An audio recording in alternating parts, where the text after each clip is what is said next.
안녕하세요. 책 읽어주는 꿀잠 DJ입니다. 잘 지내셨죠? 라고 말하기에는 제가 방금은 아니지만 얼마 전에 영상을 올렸죠. 이 에이버니의 애는 정말 기다려주시는 분들이 많으셨던 것 같아요. 댓글도 보니까 뭐 진주귀걸이 소녀도 잘 들었고 뭐 다 좋은데 에이버니의 앤만 좀 읽어주면 안 되냐 이런 댓글도 있었고, 또 너무 기다렸다, 뗐을 뻔했다, 뭐 그런 기분 좋은 댓글도 있더라고요. 그리고 확실히 이제 조회수를 보게 되면 에이버니의 앤이 다른 영상들도 물론 많이 들어주시지만 특히 좀 더 많이 들어주시고, 또 올리고 나서 제가 조회수에 집착하는 건 아닙니다.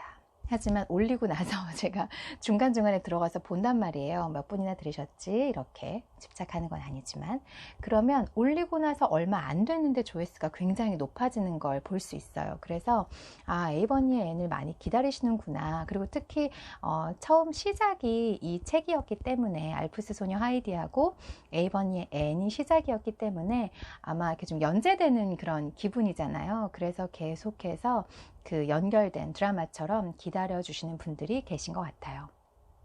근데 어쨌든 제가 아까 영상을 업로드 했는데 왜 또 이렇게 읽으려고 자리를 폈느냐 하면, 사실 아까 거기에서 딱 끊기려고 한 건 아니었는데 어떻게 영상이 녹화가 거기까지가 딱 됐더라고요. 그래서 들으시는 분들이 뭐 올려줘서 고맙긴 한데 뭐 장난쳐?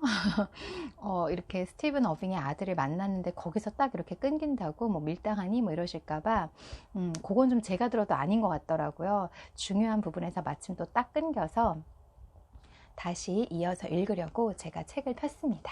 하루에 2개 영상 업로드는 사실 처음 있는 일인데, 그리고 그럼 그 2개를 연결해서 올리지 그랬니? 이렇게 말씀을 하신다면, 네, 그렇습니다. 제가 편집을 잘 못해요. 그리고 솔직히 잘 못한다기보다 뭐 제가 프로처럼 하지는 못하지만 그냥 제가 가진 이 안에서 어느 정도의 편집은 할 수 있거든요. 이제 유튜브 시작하기 전에 조금 유튜브 통해서 뭐 유튜브 처음 시작하는 초보들을 위한 편집 기술 뭐 이런 거 있잖아요.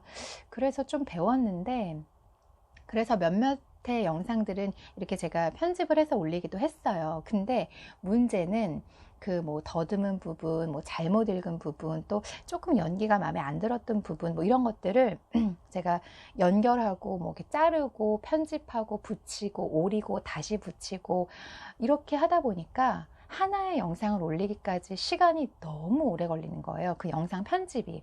그래서 죄송해요. 그래서 저는 그렇게까지 시간이 많이 걸리는 그 영상 편집에 그렇게 많은 시간을 투자하면서 그렇게 올리고 싶지는 않고, 또 그럴 만한 여력도 안 되는데, 제가 이 유튜버만 하는 게 아니잖아요. 그래서 그냥 부족하면 부족한 대로 뭐 이렇게 좀 더듬거나 틀리거나 조금 연기가 이상한 부분이 있더라도 그냥 날 것으로 그냥 빨리빨리 올리는 게 더 낫겠다라는 생각을 하게 됐어요. 그래서 이 보통 아니더라고요. 편집이 뭐 이렇게 그 사소한 그러니까 예를 들자면 1분 2초에서 멈춰서 1분 3초를 붙이는 게 아니라 1분 2, 3, 4, 5초에 2, 3, 4, 8초를 붙여야 되니까 고기를 잘라서 딱 붙여내는 게 쉽지 않더라고요. 어쨌든 뭐 이건 다 그냥 사설이 너무 길었는데, 어쨌든 그 편집을 하기가 쉽지가 않아서 그거 하는데 시간을 많이 들이느니 그냥 빨리빨리 날 것으로 올려드리는 게 낫겠다, 그런 생각을 했다는 얘기고, 그래서 아까에 이어서 업로드를 해보겠습니다, 그런 얘기예요. 그래서 라벤더가 드디어 그 아들을 만나게 됐죠. 자기의 첫사랑 스티븐의 아들 폴 어빙을 만나게 됩니다. 거기서부터 다시 읽어드릴게요. 그래, 이 애가 스티븐의 아들이구나. 이 아이는 제 아빠를 참 많이 닮았어. 폴이 스스럼 없이 말했다. 다들 제가 아빠를 빼다 박았대요. 이 장면을 지켜보고 있던 애는 안도의 한숨을 내쉬었다. 애는 라벤더와 폴이 서로를 마음에 들어하며 서먹서먹해하거나 거북스러워하지 않는다는 것을 알았다. 라벤더는 자신의 꿈과 낭만을 간직하고 있었지만 그래도 대단히 현명한 사람이었다. 그래서 마음이 흔들린 것도 잠시 자신의 감정을 숨긴 채 그냥 놀라운 다른 사람의 아들인 것처럼 기뻐하며 자연스럽게 폴을 맞이했다. 세 사람은 그날 오후를 즐겁게 보냈으며 기름진 음식들이 가득한 저녁 식사도 함께 했는데 어빙 부인이 그 음식들을 보았다면 폴의 위장이 탈이 날 거라며 기겁을 하고 못 먹게 했을 것이다. 헤어질 때 라벤더는 폴과 악수를 했다. 또 놀러오렴? 폴이 진지하게 말했다. 아주머니만 좋다면 제게 키스하셔도 돼요. 라벤더는 허리를 굽혀 키스하며 속삭였다. 내가 키스하고 싶어 한다는 걸 어떻게 알았니? 우리 엄마가 저에게 키스하고 싶어 할 때 아주머니와 똑같은 표정으로 절 바라보셨으니까요. 보통 때는 누가 제게 키스하는 걸 싫어해요. 원래 남자애들은 그렇다는 걸 아주머니도 아시잖아요. 그래도 아주머니가 키스하는 건 괜찮아요. 꼭 다시 놀러 올게요. 아주머니가 싫지 않으시다면 저와 특별한 친구가 됐으면 좋겠어요. 나도 좋단다. 라벤더는 급히 뒤돌아서 들어갔다. 그러나 잠시 후에 창가에서 잘 가라는 미소를 지으며 기쁘게 손을 흔들어댔다. 너도 밤나무 숲을 지나가다가 폴이 말했다. 라벤더 아주머니가 마음에 들어요. 아주머니가 저를 바라보는 표정도 좋고 돌집과 네 번째 샬롯타도 마음에 들어요. 할머니가 메리조 누나 대신 샬롯타를 썼으면 좋겠어요. 네 번째 샬롯타라면 제 생각을 털어놔도 제 머리가 이상하다고 생각하지 않을 거예요. 선생님, 정말 맛있게 차를 마셨죠? 할머니는 남자애가 먹을 것을 밝혀선 안 된다고 하세요. 하지만 진짜 배가 고플 땐 어쩔 수가 없어요. 라벤더 아주머니는 먹기 싫어하는데도 억지로 아침에 포리지를 먹으라고 할 사람은 아니에요. 아이가 좋아하는 것을 줄 거예요. 하지만 물론 역시 폴은 영리한 아이였다. 먹고 싶어하는 것만 주는 게 아이에게 꼭 바람직하진 않겠죠.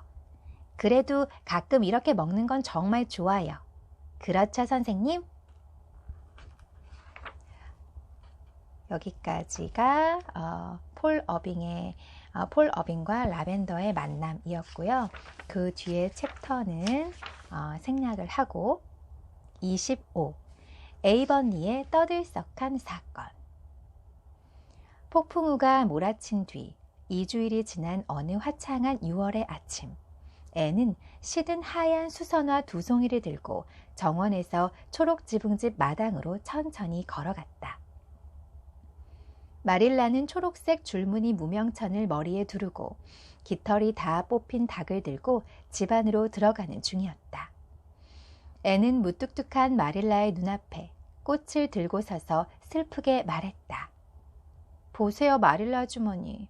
이게 폭풍우 속에서 살아남은 유일한 꽃봉오리인데 이것마저 성하지 않아요. 마음이 몹시 아파요. 매슈 아저씨 무덤에 가져가려고 했는데 말이에요.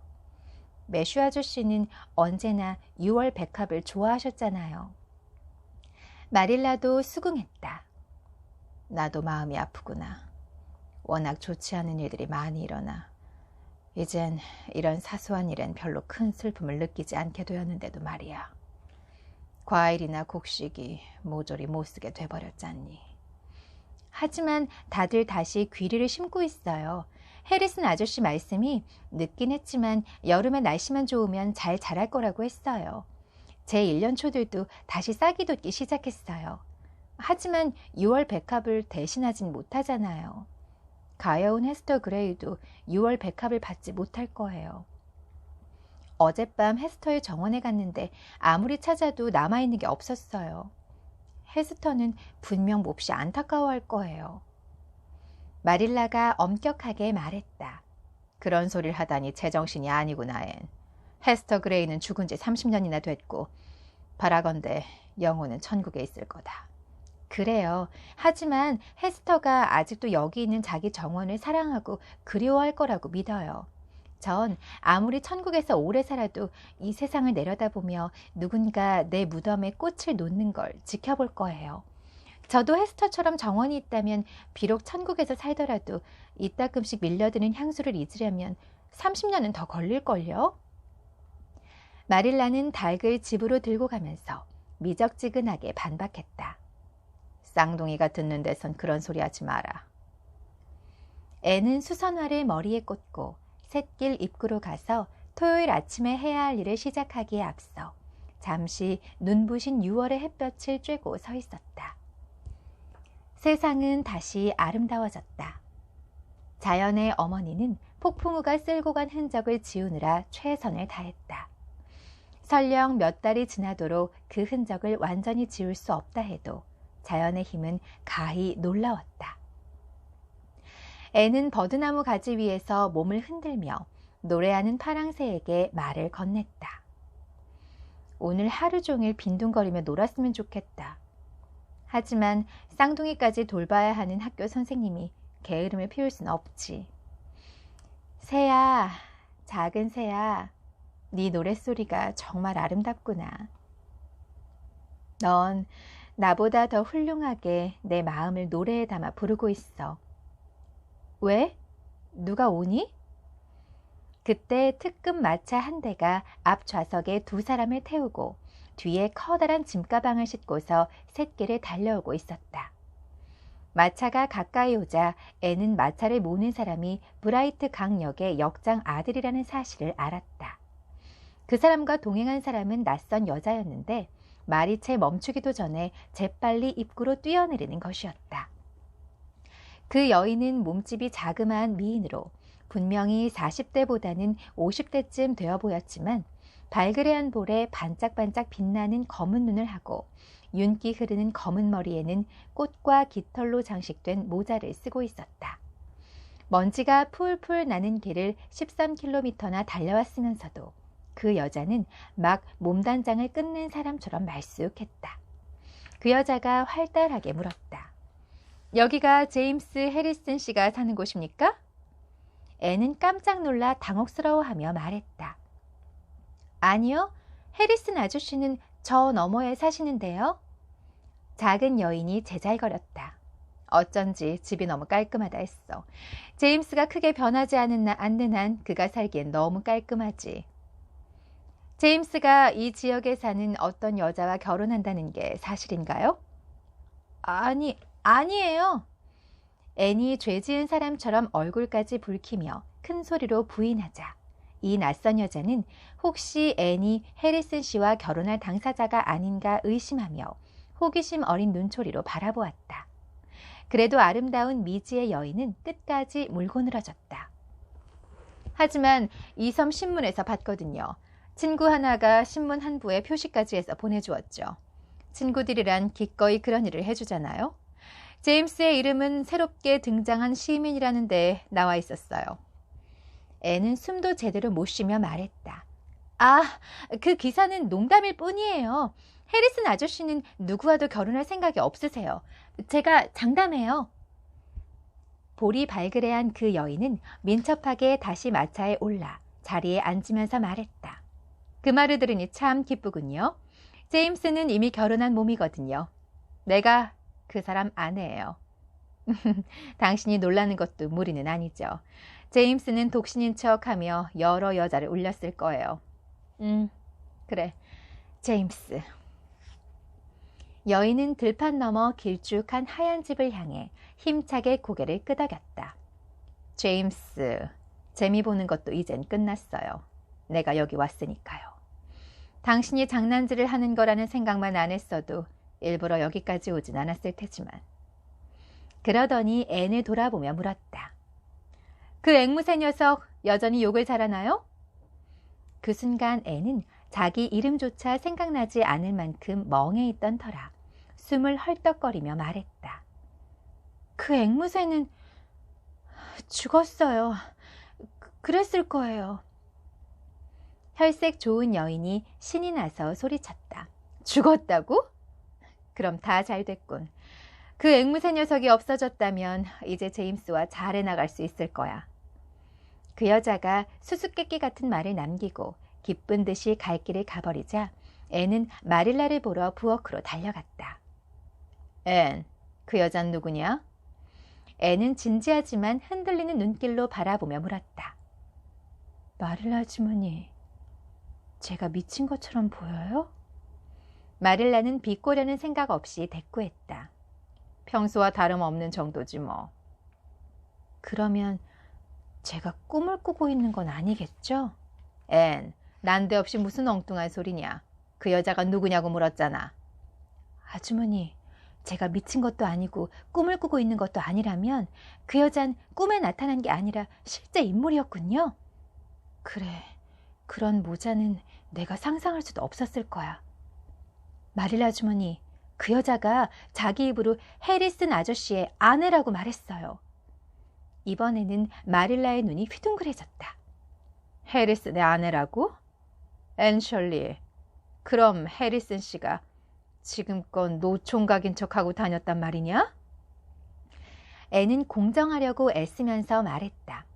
사실 해리슨 아저씨가 노총각 행세를 한 건 아니에요. 해리슨 아저씨는 자기가 결혼하지 않았다고 말한 적도 없어요.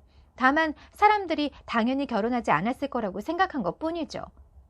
아, 마릴라 아주머니, 린드 아주머니가 이 사실을 알면 뭐라고 할까요? 그날 저녁 린드 부인이 찾아와서 자기 생각이 어떤지 말했다. 린드 부인은 전혀 놀라지 않았다. 린드 부인은 항상 그런 대단한 일이 있을 거라고 예감했다고 했다. 린드 부인은 해리슨 씨에게 뭔가 사연이 있을 거라고 짐작하고 있었다는 것이다. 린드 부인이 분개하며 말했다. 해리슨 씨가 아내를 버렸다고 생각해봐. 이건 미국에서나 있을 법한 일이지. 이 에이버니에서 이런 일이 일어나리라곤 누가 생각이나 하겠니? 앤은 친구인 해리슨 씨가 잘못했다는 것이 증명되기 전까지는 결백하다고 믿기로 마음먹고 이 일을 제기했다. 하지만 해리슨 아저씨가 아내를 버렸는지 어쨌는지 확실히 모르잖아요. 우린 제대로 된 사실은 하나도 아는 게 없어요. 사전에 나오는 미묘한 말들을 배운 적이 없는 린드 부인이 말했다. 곧 알게 되겠지. 당장 그 집에 가봐야겠어. 그 여자가 온 사실을 전혀 모르는 척하고 해리슨 씨가 오늘 카모디에서 토머스의 약을 가져다 주기로 했으니까 그럴싸한 구실이 될 거야. 내가 내막을 다 알아내서 돌아오는 길에 들러 얘기해 줄게.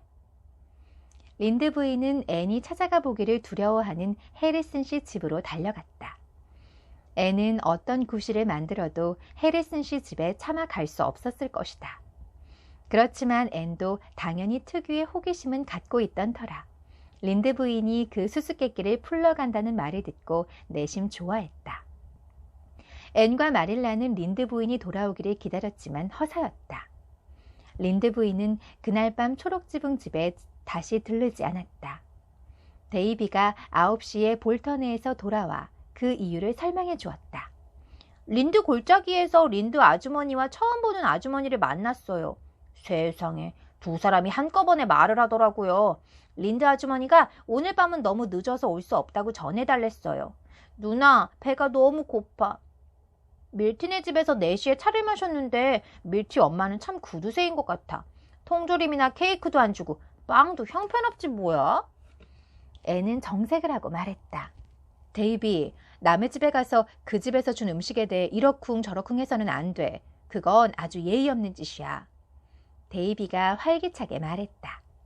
좋아. 생각만 하는 건 괜찮겠지. 누나, 저녁 좀 줘.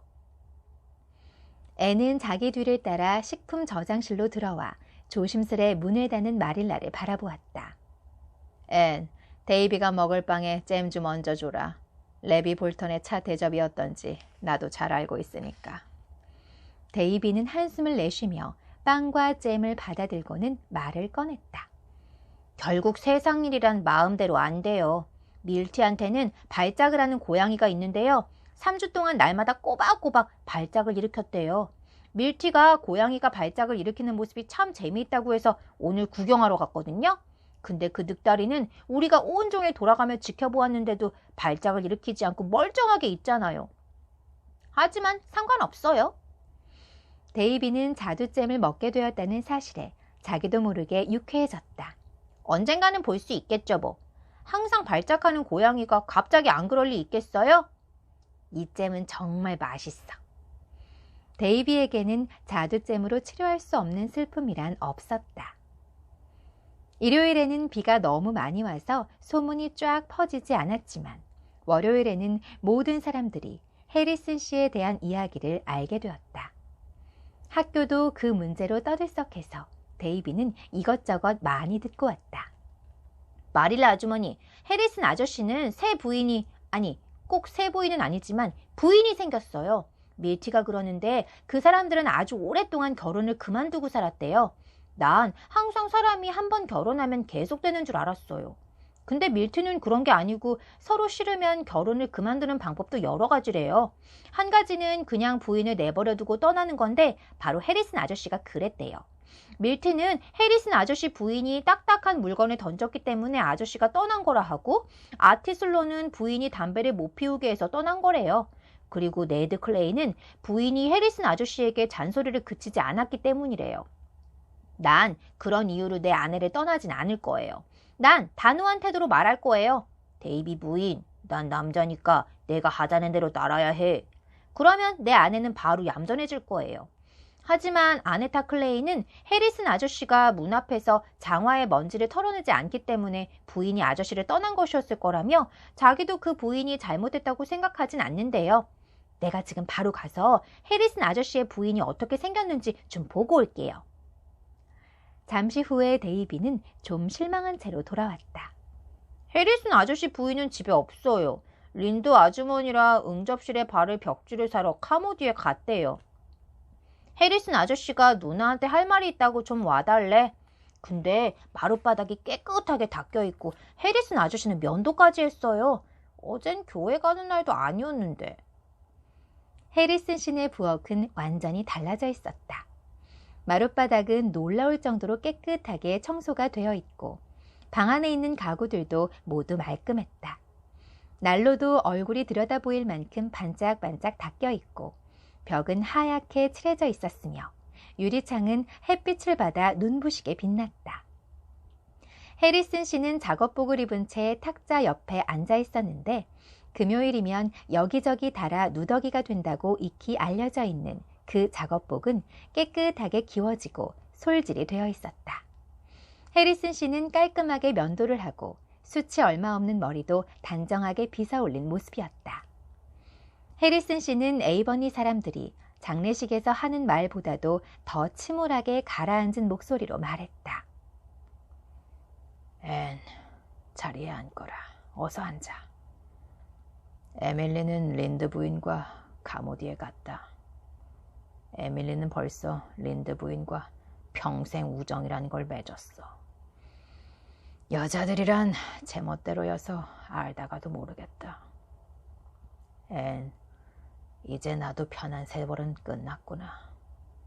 난 이제 남은 생애를 깔끔하고 단정하게 살아야만 할 거야. 해리슨 씨는 최대한 슬프게 말하려고 애썼지만 눈동자가 빛나는 건 아무래도 감출 수 없었다. 애는 해리슨 씨를 향해 손가락을 살살 흔들면서 큰 소리로 말했다. 아저씨, 부인이 돌아와줘서 기쁘시죠? 금방 알 수 있으니 괜히 안 그런 척하지 마세요. 해리슨 씨는 순하게 미소 지으며 몸에서 힘을 풀었다. 그러니까 난 익숙해지고 있어. 에밀리를 다시 만난 걸 유감이라 할 수는 없지. 이런 마을에서 살려면 남자는 정말 아내라는 보호막이 필요해. 이 마을에서는 이웃집에 체커놀이를 하러 가기만 해도 그 집 여동생과 결혼할 거라는 소문이 신문에까지 난단 말이야. 앤이 정색을 하고 말했다. 아저씨가 결혼하지 않은 척만 안 하셨어도 이자벨라 앤드루스를 만나러 간다는 소문은 나지 않았을 거예요. 내가 그런 행세를 한 게 아니야. 누구라도 내게 결혼했느냐고 물어봤다면 했다고 말했을 거야.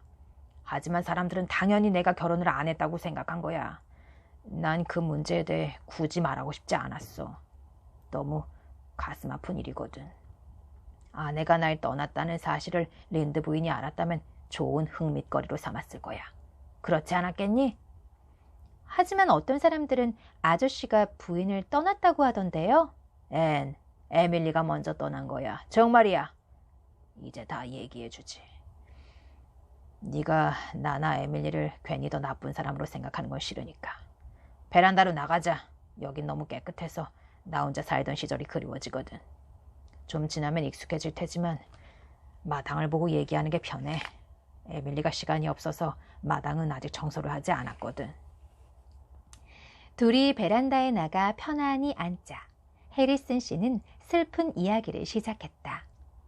이제 엄청 긴 해리슨 씨의 이야기가 시작됩니다. 들어보세요. 이게 거의 지금 5페이지에 걸쳐서 나오는 이야기예요. 여기 오기 전에 난 뉴브런즈윅의 스코츠버드에서 살았단다. 내 누님은 집안 살림을 하며 나를 편안하게 해주었지. 에밀리는 누님이 적당히 깔끔해서 나를 멋대로 놔두어 내가 이 모양이 됐다고 말하지. 하지만 누님은 3년 전에 돌아가셨어. 죽기 전에 누님은 내가 어떻게 살아갈지 걱정이라며 결혼하겠다는 약속을 하라고 했어. 누님은 에밀리 스콧이 재산도 있고 알뜰한 살림꾼이라며 내게 추천했어. 난 이렇게 말했지. 에밀리 스콧은 날 쳐다보지도 않을 거예요 라고. 그래도 누님은 한번 정혼을 해보라는 거였어. 난 누님을 안심시키려고 그렇게 약속했고 에밀리에게 정혼했지. 에밀리는 나와 결혼하겠다고 했어. 앤, 똑똑하고 예쁘고 사랑스러운 여자가 나 같은 늙은 남자한테 시집 오겠다니. 내 평생 그때처럼 놀란 적은 없었다. 정말이지 처음엔 난 행운을 잡았다고 생각했지. 그래, 우리는 결혼식을 올리고 세인트 존으로 2주일간 신혼여행을 갔다가 집에 돌아왔지. 우린 밤 10시에